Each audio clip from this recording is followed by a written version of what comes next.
গণঅভ্যুত্থানের মধ্য দিয়ে ফের প্রাণ পাচ্ছে রাজনৈতিক কার্টুন। এ নিয়ে রাজধানীর দৃক গ্যালারিতে শুরু হয়েছে কার্টুনে বিদ্রোহ শীর্ষক প্রদর্শনী।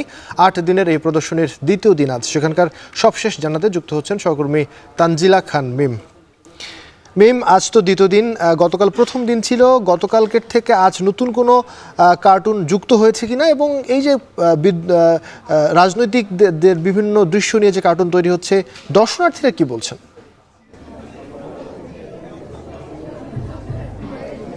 তার আগে আপনাকে বলি, আমরা যারা গণমাধ্যমে কাজ করি, আমাদের গণমাধ্যম কর্মীদের প্রতিবাদের ভাষা একরকম, ঠিক তেমনি যারা রং তুলি দিয়ে কাজ করেন, যারা শিল্পী, তাদের প্রতিবাদের ভাষাও কিন্তু অন্যরকম। ঠিক তেমনি তারা আসলে রং তুলির আঁচড় দিয়ে তাদের যেই ভাষার মধ্য দিয়ে প্রতিবাদ, তাদের জায়গা থেকে যেটি করার দরকার, সেটি কিন্তু তারা, এই যে আপনি বলছিলেন যে আন্দোলন চলছিল বৈষম্য বিরোধী ছাত্র আন্দোলনের সাথে, সেই আন্দোলনে কিন্তু তারা অনলাইন, অফলাইন, সামাজিক যোগাযোগ মাধ্যম থেকে শুরু করে দেয়ালে দেয়ালে আমরা গ্রাফিতে দেখেছি, সেখানে তারা তাদের প্রতিবাদের ভাষা জানিয়েছে।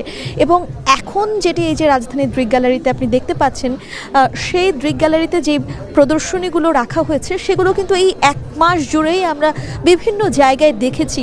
বিভিন্ন আন্দোলনে সেগুলো স্লোগানে আমরা শুনেছি, কখনো ব্যানারে, ফেস্টুনে, প্ল্যাকার্ডে আমরা দেখেছি। সেগুলোই একসঙ্গে করে প্রায় 300টি প্রদর্শনী, 300টি চিত্র কিন্তু এখানে একসঙ্গে প্রদর্শনীতে রাখা হয়েছে। না, প্রতিদিন কোনো নতুন নতুন প্রদর্শনী এখানে যুক্ত হবে না। গতকাল যেহেতু প্রথম দিন ছিল, সেখানেই 300টি চিত্র স্থান পেয়েছে, এবং এগুলোই আসলে দেখানো হবে প্রতিদিন 3টা থেকে রাত 8টা পর্যন্ত। এটি আসলে সাধারণ দর্শকদের জন্য উন্মুক্ত করা হয়েছে।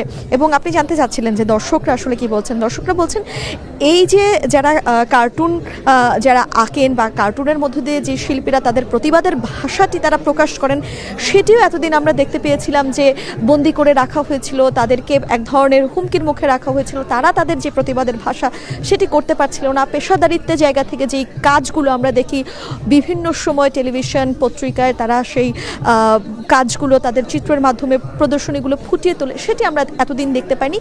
সেটি কিন্তু এখন আবার দর্শকরা শুধুমাত্র এই প্রদর্শনীর মাধ্যমেই না, যেই মাধ্যমগুলোতে আসলে এই চিত্রগুলো প্রকাশ পায়, সেটি হতে পারে টেলিভিশন, হতে পারে ম্যাগাজিন, হতে পারে পত্রিকা, সেই জায়গাগুলোতে দর্শক চাহিদা রয়েছে, এবং তারা এখনও সেই প্রতিবাদ কার্টুনের মাঝে সেটি তারা দেখতে চায়। এবং যারা কার্টুন এঁকে প্রতিবাদ করেন, যারা শিল্পীরা রয়েছেন, তারা বলছেন যে তাদেরকে, তারা আসলে দর্শকরা বলছেন যে এই কাজটি কিন্তু আসলে সব সময় তারা যদি করে, তাহলে মানুষের কাছে পৌঁছানোটা খুব সহজ যেমন হবে, তেমনি রাজনৈতিক ব্যক্তিবর্গ রয়েছেন যারা আসলে যাদের এই কার্টুনের মাধ্যমে বার্তা দেওয়া হয় যাদেরকে, সেই বার্তার মধ্য দিয়েও কিন্তু তারা তাদের যে ভুল ত্রুটিগুলো, সেগুলো হয়তো বা অনেকটি সময় বুঝতে পারেন।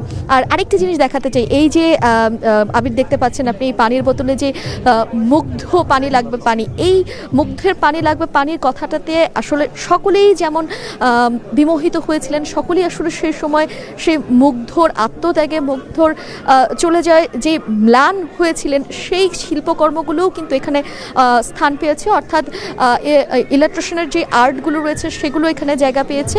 সব কিছু মিলে 300টি চিত্র রয়েছে, এবং প্রতিদিন রাত 8টা পর্যন্ত সেটি কিন্তু সাধারণ দর্শক যারা রয়েছেন তাদের জন্য খোলা থাকবে।